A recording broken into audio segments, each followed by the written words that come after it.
Le principal commandant militaire du Hezbollah est mort et le temps presse. Alors qu'Israël se prépare à la vengeance du Hezbollah, les forces de défense israéliennes lancent des exercices d'urgence et se préparent à toutes les éventualités. Mais alors que les tensions s'enflamment avec le Liban, un accord secret se prépare au Caire. Le Hamas refuse de déposer les armes, mais l'Égypte, le Qatar et la Turquie poursuivent leur plan de paix. Ce cessez-le-feu pourrait-il être le calme avant une tempête encore plus meurtrière? Restez avec nous. Ici Israël, sans diplomatie.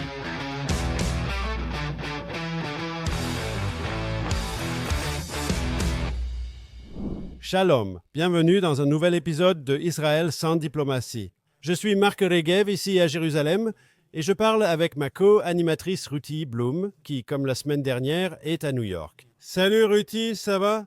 Bonjour Marc, Israël me manque, ça c'est sûr. Je ressens pareil quand tu es à l'étranger, surtout avec tout ce qui se passe. On a beaucoup à discuter cette semaine. Par quoi commencer? Ruthie?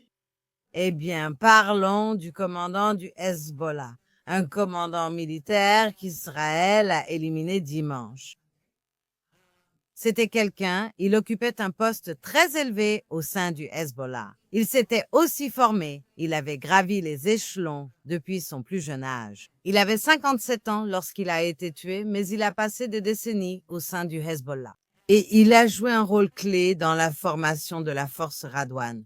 Ce sont vraiment les pires types au Liban, au sein du Hezbollah. Il a également entraîné les forces du Hezbollah en Syrie. Bref, il est parti. Mais à cause de cela, l'armée israélienne a dû vraiment renforcer l'alerte dans le nord d'Israël et a mené un exercice massif pour s'assurer qu'elle était prête à toute éventualité. Et elle a averti les troupes du nord de se préparer à cela, à une éventuelle attaque de représailles. Et je ne sais pas pour les habitants du nord, mais j'ai l'impression qu'ils sont un peu nerveux aussi. J'ai donc dit, précisons qui nous avons tué. Il s'appelait Ansi, nom difficile à prononcer. Je crains que mon arabe ne soit pas aussi bon que le tien, Ruti. Mais il s'appelait Tabtabai et il était le chef des opérations militaires du Hezbollah. Même en hébreu, ils l'appelaient comme leur chef d'état-major quand ils parlaient de la mort de ce type. Et non seulement il était un ennemi féroce d'Israël, comme vous l'avez dit, mais il était aussi responsable de la création de leurs troupes de choc, leurs forces de frappe à la frontière. Ce qui, selon la perspective du Hezbollah, aurait permis à ces troupes de traverser la frontière vers le nord d'Israël et de commettre un massacre du type du 7 octobre, n'est-ce pas? Donc cet homme était une personne redoutable et digne d'être prise pour cible par les forces de défense israéliennes. Il est aussi important d'informer nos téléspectateurs et auditeurs qu'une prime de 5 millions de dollars était offerte par le gouvernement américain pour sa capture. Il n'était pas seulement impliqué dans le meurtre d'Israéliens, mais avait aussi à son actif quelques vies américaines. Et encore une fois, je ne pense pas que l'armée israélienne va demander l'argent aux Américains, mais il y avait une prime de 5 millions de dollars sur sa tête, offerte par le gouvernement américain. Alors, qu'est-ce que tout cela signifie? Depuis plus d'un an, il y a théoriquement un cessez-le-feu au Liban. Mais ce qui est positif dans le cessez-le-feu au Liban, ce sont les accords conclus. Si le Hezbollah viole les accords, Israël peut agir et est libre d'agir. Un des accords stipule que le Hezbollah ne peut pas se réarmer. Bien sûr, il doit aussi se désarmer, mais il ne peut certainement pas se réarmer. Et il ne le peut pas. Quel est le mot? Il ne peut pas aiguiser son épée? Et cet homme, en tant que chef de la branche militaire du Hezbollah, en tant que commandant militaire supérieur, il était vraiment en avance sur son temps en essayant d'amener le Hezbollah à aiguiser son épée, pour ainsi dire, à reconstruire sa capacité militaire après qu'Israël lui ait infligé une telle défaite l'année dernière. Et donc, lui, nous avions raison. Je ne crois pas que quelqu'un de sérieux nous ait condamnés pour l'avoir éliminé, sauf le gouvernement libanais. Nous pourrons en reparler plus tard. Mais c'était une bonne cible. Et cela montre simplement que, même si le cessez-le-feu avec le Liban était fragile, Israël insiste sur la politique générale suivante. À savoir que si le Hezbollah agit, même s'ils ne tirent pas sur nous, mais s'ils agissent pour reconstruire leur machine militaire, leur machine de terreur, nous ne laisserons pas le calme juste pour les laisser tranquilles. Non, selon nous, le Hezbollah qui tente de se réarmer constitue une provocation à laquelle nous répondrons. Et c'est une énorme différence entre l'Israël d'aujourd'hui et l'Israël d'avant. Le 7 octobre 2023, C'est exact. Tu sais quoi? Excuse-moi d'utiliser un langage familier, mais tu sais, le Liban a du culot. Le gouvernement libanais fait partie de cet accord. La principale partie de l'accord était que l'armée libanaise devait désarmer le Hezbollah. Comme d'habitude, elle n'a rien fait. Maintenant, Israël, pendant toute l'année depuis la signature du cessez-le-feu, le Hezbollah s'est reconstruit, a même creusé des tunnels, a recruté des terroristes. Israël a vu des terroristes se déplacer, transférer des armes, etc. Et aussi travaillé à renforcer le Hezbollah en Syrie à nouveau. Donc maintenant, Israël, ce qu'il a fait, toute l'idée était que le cessez-le-feu, qu'Israël était concerné par le sud du Liban, le long de la frontière israélienne, mais Israël a présenté 5 points au nord du sud du Liban pour s'assurer qu'il était prêt face aux activités du Hezbollah. Ainsi, pendant toute l'année, le Hezbollah a violé ce cessez-le-feu. Mais le gouvernement libanais a du culot de critiquer Israël pour s'être défendu contre les actions du Hezbollah. Ce gouvernement est inutile. Donc la question est, l'est-il ou bien détourne-t-il délibérément le regard pour ne pas fâcher le Hezbollah, ce que de toute façon Israël ne peut pas permettre?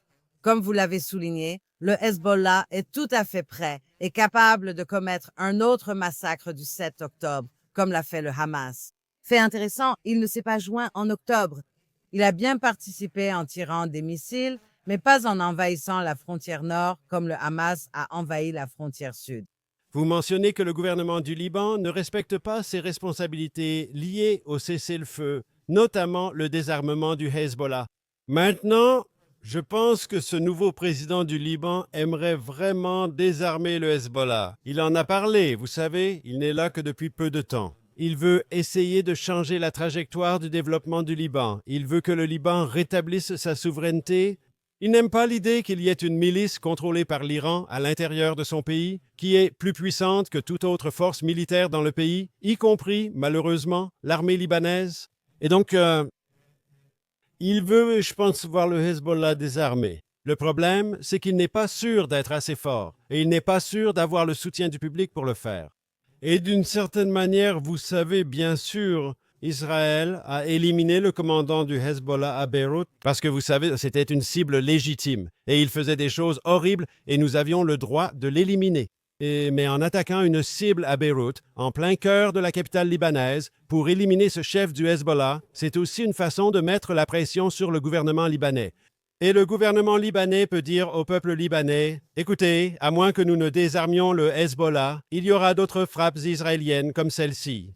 Et rapidement, nous pourrions replonger dans une guerre totale. En d'autres termes, j'espère que non seulement nous avons éliminé un haut responsable du Hezbollah qui méritait de mourir, mais qu'en même temps, en parallèle, ce genre de frappe, surtout parce que cela s'est passé dans la capitale libanaise, ce n'était pas dans le sud du Liban, dans un village reculé loin de la capitale, c'était au cœur même de la capitale libanaise. Je pense que c'est une pression que le gouvernement libanais veut s'imposer à lui-même pour se donner une légitimité intérieure, une légitimité nationale, pardon, afin d'affronter le Hezbollah et enfin faire ce qu'il avait promis de faire dans l'accord de cessez-le-feu. Je n'y croirai que lorsque je le verrai. Ce problème s'est déjà produit avec les gouvernements libanais successifs. Tout d'abord, le Hezbollah était très présent au Parlement libanais.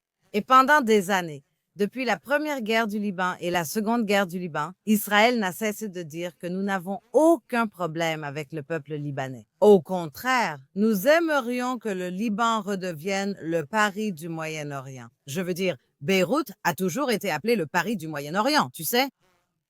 Et le problème, c'est qu'au lieu d'aider Israël à le faire, le gouvernement libanais critique ensuite Israël de le faire. Comme tu le sais, on se dispute souvent à ce sujet, car c'est mon point de vue. Si c'est parce qu'ils ont peur de leur propre peuple, alors quelles sont les chances d'avoir une quelconque relation pacifique? Tant qu'ils auront peur que leur peuple se retourne contre eux parce qu'ils s'opposent aux terroristes, il n'y a aucun espoir pour cela. Je pense que la majorité du peuple libanais, je ne sais pas. D'après ce que je lis et ce que j'entends, la plupart des Libanais détestent le Hezbollah et aimeraient l'éliminer. Alors je ne comprends pas quel est le problème avec le gouvernement et l'armée. Donc, j'ai une longue expérience au Liban. J'étais soldat après la première guerre du Liban qui a eu lieu en 1982. J'ai manqué les combats principaux, mais je suis arrivé aussitôt après. J'ai été porte-parole du gouvernement et du ministère des Affaires étrangères durant la deuxième guerre du Liban. Qu'est-ce que c'est? Ça fait maintenant 10 ans et j'ai suivi ces événements de très très près. Et je pense qu'il y a une chance pour que le Liban avance dans la bonne direction. J'ai rencontré des Libanais lors de rencontres diplomatiques officieuses avec des Israéliens. Oui, et j'ai entendu des Libanais dire certaines choses. Quelqu'un m'a dit, remercie Netanyahou d'avoir éliminé le Hezbollah. J'ai répondu, nous l'avons fait pour nous, pas pour vous. Et il a dit, je le sais, mais ça nous a quand même aidé. Parce qu'au Liban, il y avait le Hezbollah tout en haut et toutes les autres communautés et les autres partis politiques tout en bas. Le Hezbollah dominait la société. Israël, en l'éliminant, l'a ramené à sa juste mesure. Les autres groupes au Liban se sont enfin sentis habilités, maîtrisant le destin de leur pays.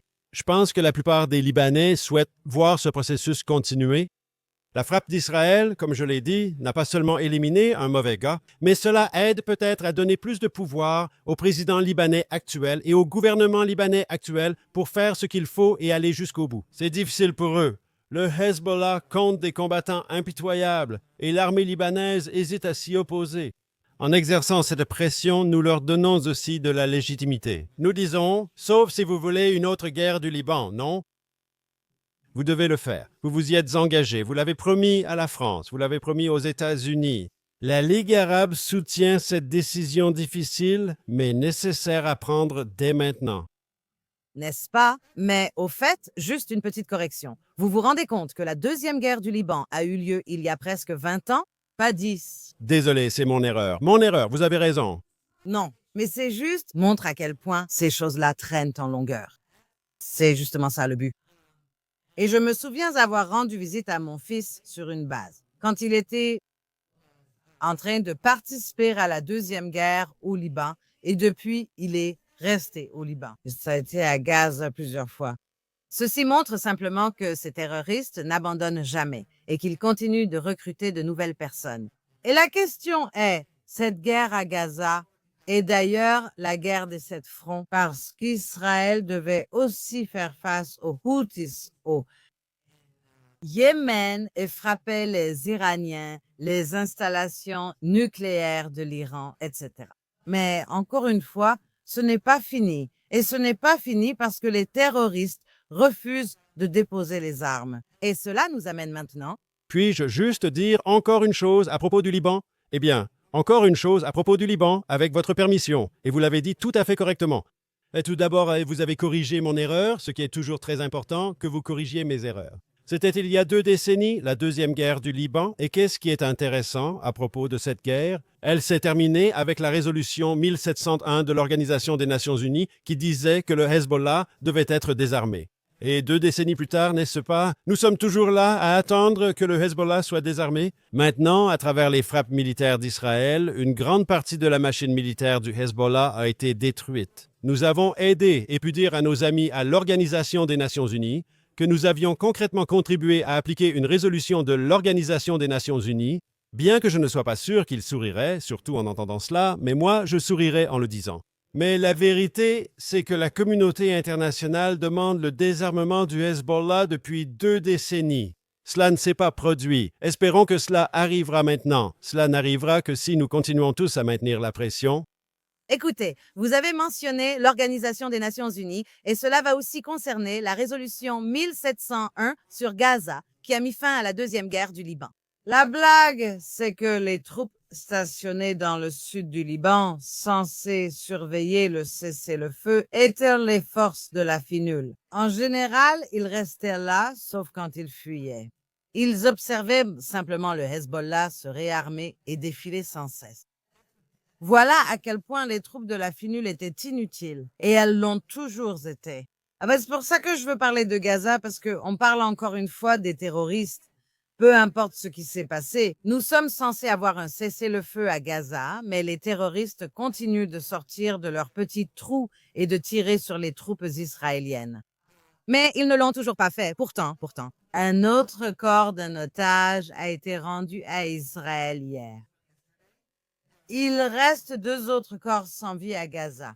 Et d'ailleurs, ils étaient tous censés être rendus le mois dernier, lorsque tous les otages vivants ont été libérés. Mais bon, le problème, c'est que les États-Unis essaient de trouver une force d'après-guerre qui surveillera, qui sera, vous savez, pour Gaza après la guerre. Maintenant, les pays arabes ne veulent pas le faire parce qu'ils ne veulent pas se confronter au Hezbollah. Finalement, Israël devra agir, aucune force internationale ne le souhaite. On parle de donner à l'autorité palestinienne un rôle dans la gestion de Gaza après la guerre. Et vous savez ce que j'en pense, que c'est une catastrophe. Mais en dehors de tout ça, il y a eu une réunion. Eh bien, selon la presse arabe, en tout cas, une réunion s'est tenue au Caire entre ou est toujours en cours. Peut-être les soi-disant médiateurs de ce conflit, l'Égypte, le Qatar et la Turquie, le Qatar et la Turquie étant de terribles ennemis d'Israël, soutenant le terrorisme et le Hamas en particulier. Et l'Égypte, eh bien, disons-le ainsi, ferme les yeux sur le Hamas ou n'est pas utile, disons-le comme ça, dans leurs soi-disant négociations. Et c'est ce qui se passe. Ils parlent de Gaza après la guerre, alors que le Hamas dit « Non, nous n'allons pas nous désarmer ». Et la deuxième phase du plan en 20 points de Donald Trump ne doit commencer que lorsque le Hamas, lorsque tous les otages auront été rendus. Et la deuxième phase implique le désarmement du Hamas, ce qu'il refuse de faire. Et c'est aussi pour cela que le retour des dépouilles des derniers otages morts prend autant de temps. Donc, tu soulèves plusieurs questions importantes, Ruti. Premièrement, quand tu as parlé de la finule, qu'elle ne fait rien pour empêcher le Hamas de se renforcer, pour empêcher le Hezbollah de se renforcer dans le sud du Liban. Une formidable machine militaire, oui.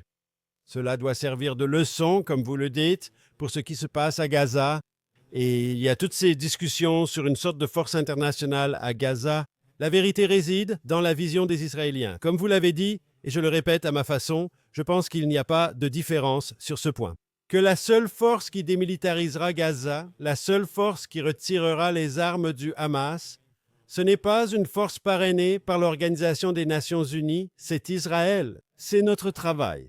Comme l'a répété le Premier ministre Netanyahou, soit ils respecteront l'accord et se désarmeront volontairement, soit nous les y contraindrons. Dans tous les cas, ils seront désarmés. Une force de l'Organisation des Nations Unies irait là-bas pour les forcer à se désarmer? Non. Ce qu'une force de l'Organisation des Nations Unies peut faire, c'est qu'après que le travail ait été fait, elle pourrait théoriquement surveiller un territoire. Je pense qu'il faudrait utiliser ce dont nous avons parlé il y a 5 minutes, même dans ce cas. Comme au Liban, si Israël voyait quelque chose se passer, je ne pense pas qu'on s'attendrait à ce que l'Organisation des Nations Unies aille affronter le Hamas. Israël ferait une frappe ciblée et s'occuperait de la menace du Hamas et ne permettrait pas que cela prenne de l'ampleur, ne permettrait pas que cela se développe et fasse d'autres choses. Je pense que cela doit être le modèle pour le Liban et Gaza. Une chose que vous dites à propos de l'Organisation des Nations Unies de Gaza et de tout ce qui s'y passe. Il est clair pour moi que nous ne passons à la deuxième étape que lorsque nous avons terminé la première. Il est clair pour moi que la première étape consiste tout d'abord en la libération de tous les otages, y compris les morts. Il en reste 2, donc il faut agir. En passant à la deuxième étape, la question essentielle reste le désarmement. Et ici, avec votre permission, je voudrais passer 1 minute là-dessus. Nous n'avons obtenu le cessez-le-feu il y a un peu plus d'1 mois que parce qu'Israël exerçait une pression militaire. Nous entrions dans Gaza, dernier grand bastion du Hamas, avec le soutien et les munitions américaines, et Trump disant qu'Israël avait fini le travail. C'était donc une menace très réelle et crédible. Et en même temps, les Américains ont très habilement utilisé les 2 meilleurs amis du Hamas dans le monde sunnite, à savoir le Qatar et la Turquie. Comme vous le dites, ni l'un ni l'autre n'est ami d'Israël, mais tous deux sont proches du Hamas, justement parce qu'ils étaient ses amis. Ce levier a été efficace. Et la combinaison de la pression militaire et de la pression diplomatique nous a permis d'aboutir à l'accord de cesser le feu. Je dirais que si cela doit fonctionner, en d'autres termes, si Asma, s'il doit y avoir une solution diplomatique, en d'autres termes, si cet accord doit fonctionner, c'est uniquement parce que cette pression est maintenue, voire même accentuée un peu. En d'autres termes, il est crucial qu'Israël dispose d'une menace militaire sérieuse et crédible, qu'ils comprennent que s'ils ne font pas ce qu'ils doivent faire, Israël interviendra et terminera le travail. C'est un message important. Nous devons peut-être prouver notre sérieux. Et en même temps, le Qatar et la Turquie doivent continuer à exercer une pression sur le Hamas. Parce que si cette pression se relâche, on verra le Hamas jouer à des jeux. Ils ne rendront leurs armes que s'ils s'y sentent obligés. Ils doivent avoir le sentiment qu'ils n'ont pas d'autre choix. Non, absolument. Le problème, c'est qu'ils continuent de critiquer Israël.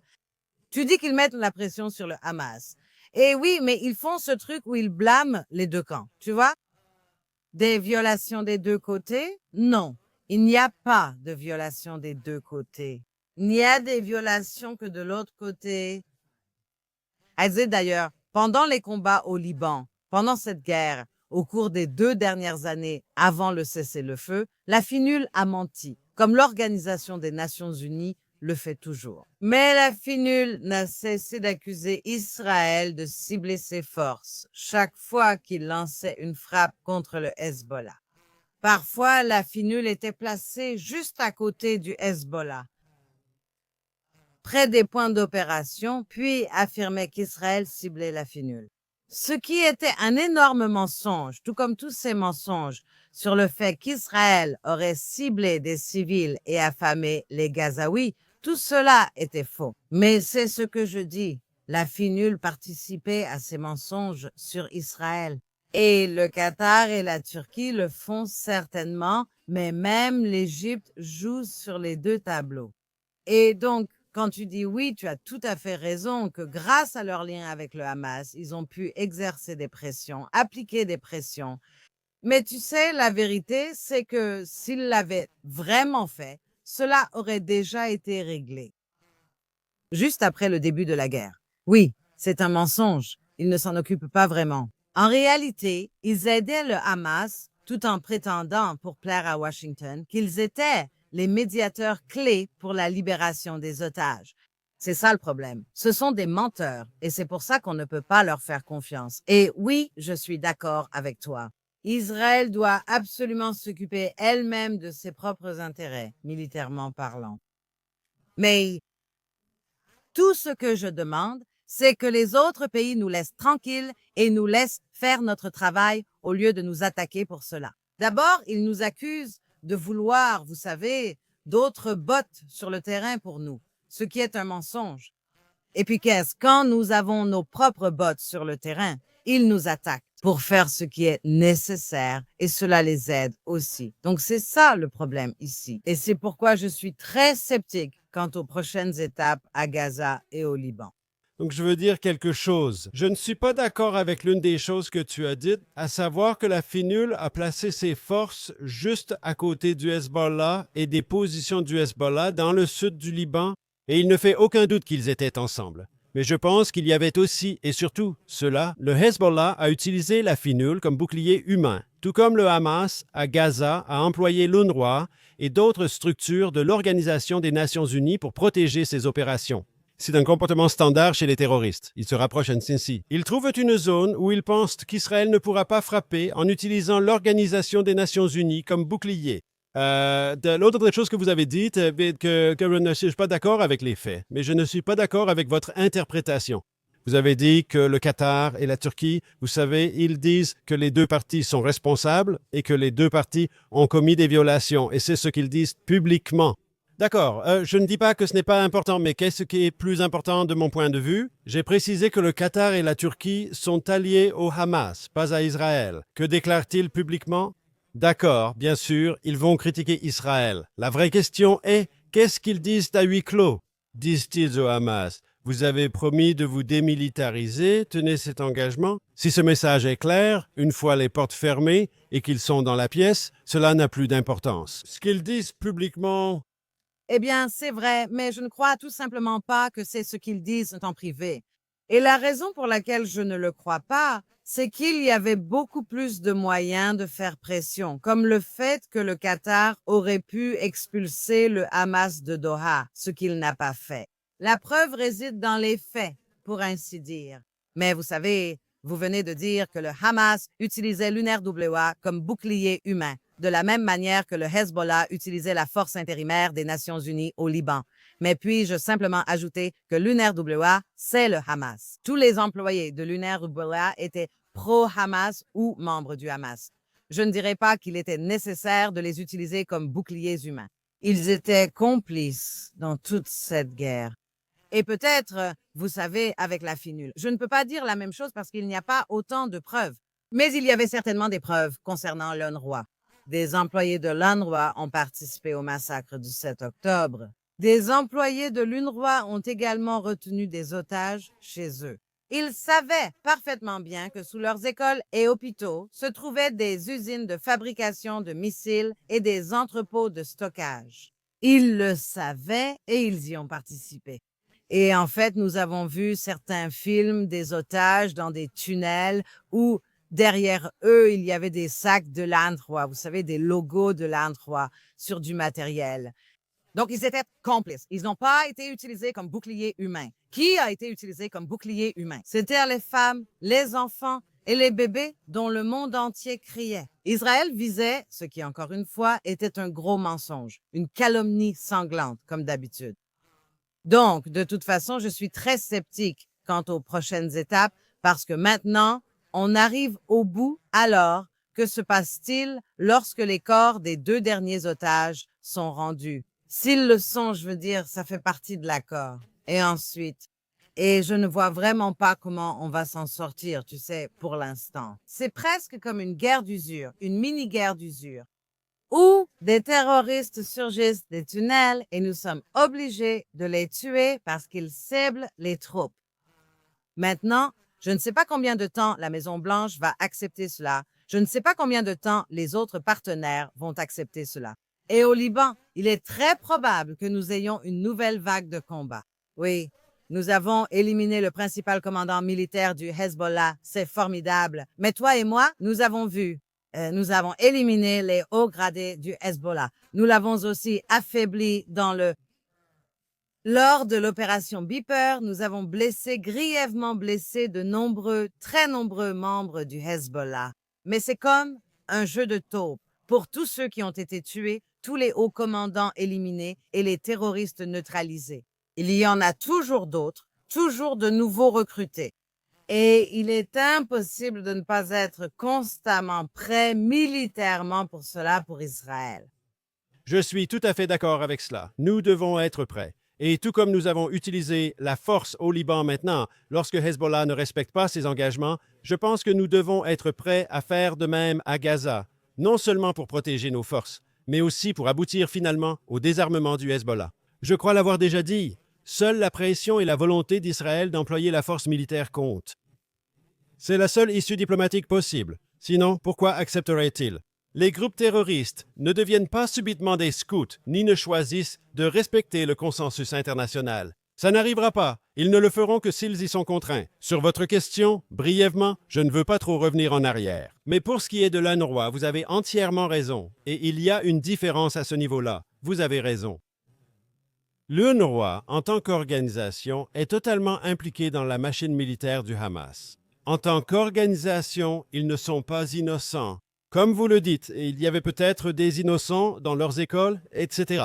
Mais le Hamas avait pris le contrôle de l'organisation de l'UNRWA. C'était comme une prise de contrôle hostile. La direction de l'UNRWA, les syndicats qui dirigent l'UNRWA, tout cela va de pair avec le Hamas et c'est évident. L'Organisation des Nations Unies dirait que ce ne sont que quelques brebis galeuses, mais ce n'est pas vrai.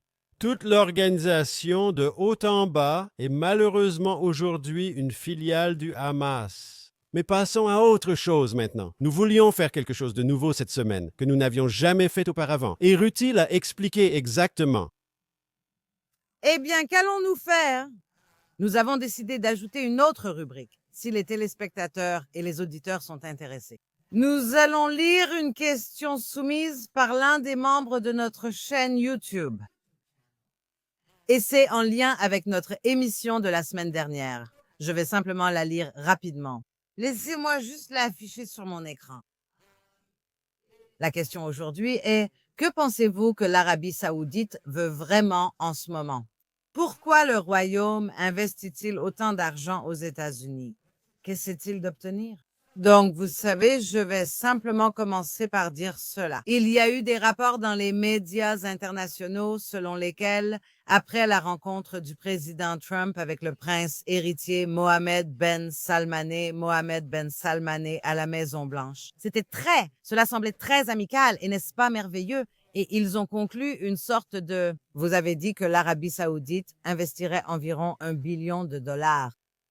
Apparemment, en coulisses, Trump s'est irrité contre Mohammed Ben Salmané parce qu'il a dit: je ne peux pas rejoindre les accords d'Abraham pour le moment et je ne peux pas normaliser pour l'instant parce que mon peuple est tellement anti-Israël à cause de la guerre à Gaza.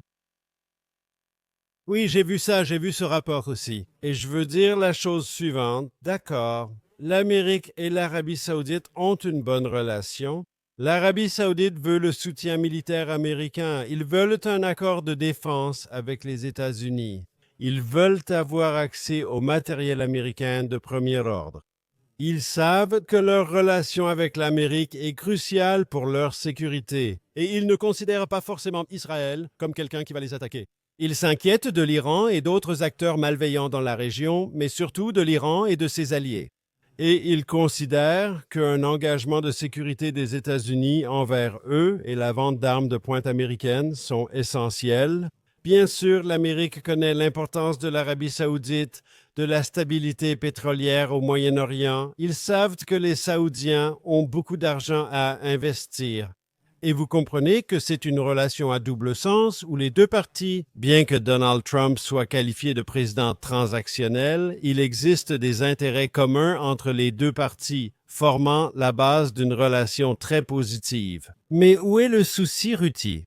Et ce qui n'est pas clair pour moi, c'est si l'Arabie saoudite peut obtenir ses avions furtifs F-35, oui, et sa coopération nucléaire, et ses 300 chars Abraham et son engagement de défense de la part des États-Unis. Si elle peut obtenir tout cela sans normaliser ses relations avec Israël, je pense qu'on peut dire adieu à la normalisation. Pour l'instant, l'Arabie saoudite ne normalisera ses relations avec Israël que si toutes ces choses que les Saoudiens veulent des Américains sont conditionnées à cette normalisation. Parce que pourquoi feraient-ils face à leurs propres critiques internes? Pourquoi feraient-ils quelque chose qui, de leur point de vue, représente un changement, vous savez, une évolution de leur politique? Ils coopèrent discrètement avec Israël, ce qui leur convient, mais publiquement, cela pose des défis. Je ne le nie pas, mais ils le feront s'ils obtiennent des avantages importants des États-Unis. Mais si ces avantages doivent de toute façon venir des États-Unis, comme je le dis, on peut oublier la normalisation. Et je pense que la balle est vraiment dans le camp de l'Amérique, vraiment à la Maison-Blanche. Dans quelle mesure sont-ils prêts à laisser ces avantages, ces choses que les Saoudiens veulent vraiment? Vont-ils les donner aux Saoudiens sans un engagement spécifique et immédiat envers la normalisation? Tu sais ce qui est intéressant avec le mot normalisation? Parce que, excuse-moi, les accords d'Abraham parlent de normalisation entre Israël et ses voisins arabes. Maintenant, mais il y a une différence entre la paix et la normalisation. Quelle est la différence? Israël a eu pendant des décennies un véritable traité de paix avec l'Égypte. Prenons cela comme exemple. Aucune normalisation. Après la signature du traité de paix avec l'Égypte il y a des décennies, les Israéliens étaient ravis. Allons en Égypte, admirons les pyramides et des danseuses du ventre. Soyons de super touristes. Mais les Égyptiens sont restés antisémites. Ils ne sont pas venus visiter Israël. Ils détestent les Israéliens et les Juifs, c'est écrit dans leurs journaux. Donc, peu importait qui gouvernait. C'était un accord de paix. D'accord. Donc, il n'y avait plus de guerre entre Israël et l'Égypte, mais il n'y avait pas de normalisation. Contrairement, par exemple, aux Émirats arabes unis qui ont signé les accords d'Abraham. Et les Israéliens sont effectivement allés aux Émirats arabes unis, à Dubaï et à Abu Dhabi, et ils y ont vraiment été très chaleureusement accueillis. C'est davantage une normalisation qu'un traité de paix, car les Émirats arabes unis n'ont jamais été en guerre physique avec Israël. Mais la normalisation nécessite l'adhésion du public, d'accord? Parce que c'est ça, la normalisation. Cela signifie que les deux peuples ont, je ne sais pas, ils coopèrent non seulement dans le tourisme, l'agriculture, la haute technologie, toutes ces choses-là. Maintenant, quand Mohamed Ben Salman dit « Je le ferai, mais mon peuple déteste vraiment Israël », je veux dire, c'est essentiellement ce qu'il dit. Donc, c'est lui le prince héritier, d'accord? C'est un royaume, ce n'est pas une démocratie. Ce n'est pas comme s'il devait être réélu, mais ces dictateurs et ces rois ont toujours peur, comme c'est le cas en Jordanie, peur d'être renversés ou détrônés par leur peuple. C'est ça qui les effraie. Mais s'il le dit, et je le crois, je n'ai aucune raison d'en douter. Il dit, je le fais, mais mon peuple n'en veut pas. Quelles sont les chances de normalisation, même s'il signe un accord quelconque? Car, encore une fois, l'Arabie saoudite n'a jamais combattu physiquement Israël, contrairement à d'autres voisins arabes. Donc, il n'y a de normalisation qu'avec les accords d'Abraham. Et si cela n'existe pas, je ne vois pas comment il va les signer. Donc, je dirais la chose suivante. Ruti, numéro 1. Il y a l'exemple égyptien qui n'était pas un bon exemple, mais ensuite, il y a l'exemple émirati. Les Émirats arabes unis ont signé un traité et normalisé leurs relations avec Israël. Il existe beaucoup de contenu à ce sujet, n'est-ce pas? J'espère que si nous progressons avec l'Arabie saoudite, ce sera comme avec les Émirats. Je vous rappelle que pendant cette guerre que nous venons de traverser, Lufthansa ne volait pas vers Israël, British Airways ne volait pas vers Israël, Air France ne volait pas vers Israël. Mais ces vols de Tel Aviv à Abu Dhabi et de Tel Aviv à Dubaï, eux, continuaient tous les jours et la relation est forte. Et si vous me demandez si Mohamed Ben Salman pense avoir un problème avec son peuple, qu'il le lui dise. La normalisation nous permet d'obtenir du matériel américain haut de gamme. La normalisation nous assure un pacte de défense solide et l'engagement de protection des États-Unis. En d'autres termes, s'il peut dire à son peuple que la normalisation apporte des avantages à notre royaume, des choses que nous avons toujours voulues, alors je pense qu'il peut le faire accepter à son peuple. Eh bien, je ne sais pas pour ça parce que voilà le problème. Tu voulais dire, ce qui s'est passé avec les Émirats, c'est que les gens étaient très ouverts à cela. C'est exact. Les gens étaient ouverts à cela. Les gens ont chaleureusement accueilli les Israéliens. Ils ont ouvert des restaurants kosher et des choses comme ça. D'accord, les gens. Si Mohamed Ben Salman dit que le problème, ce sont ces gens, il dit en gros qu'ils détestent Israël et donc ils ne le sont pas. Je ne dis pas que dans le futur, à un moment donné, ça ne changera pas. Mais peut-être que c'est juste. Peut-être que c'est juste une excuse. Peut-être. C'est peut-être juste ça. J'ai tenté de lui accorder le bénéfice du doute, ce que je fais rarement car je me méfie beaucoup de Mohamed Ben Salman, mais c'est un autre sujet. Voilà le truc. Il a aussi dit, sans une solution à deux États, je ne peux pas le faire et tout ça. Encore une fois, toute cette histoire d'un État palestinien, toute personne qui conditionne quoi que ce soit à cela, c'est déjà une proposition perdante. Il ne peut pas y avoir d'État palestinien, il ne peut pas y en avoir. Je veux dire, peut-être longtemps après notre mort à toi et moi. Quand les Palestiniens, je dis soi-disant parce qu'ils n'étaient pas vraiment un peuple, ils sont devenus une entité idéologique, politique et religieuse dans un certain lieu géographique. Mais si tu veux parler des Arabes de Ramallah et de Gaza, eux non. Ils n'ont pas abandonné leur désir, leur objectif d'anéantir l'État juif et les Juifs. Et en plus, ils éduquent simplement leur propre peuple au meurtre de masse et à tout ça, et à accueillir le martyr. Donc, ils ne peuvent pas avoir d'État. Ruthie. Tout dirigeant qui dit que cela en dépend, cela veut dire que ça n'arrivera pas. Ruthie, je ne suis pas sûr qu'il dise exactement ça. Je pense qu'il a besoin de cocher la case sur la question palestinienne. Je doute que quelqu'un parle bientôt de créer un État palestinien. Ils veulent un langage un peu flou sur une voie à suivre avec des réformes et des conditions. Et le Premier ministre a clairement fait savoir qu'il n'y aura pas d'État palestinien de ton vivant ou du mien. Donc je pense que je ne suis pas sûr que ce soit une question cruciale, mais nous arrivons à la fin de notre temps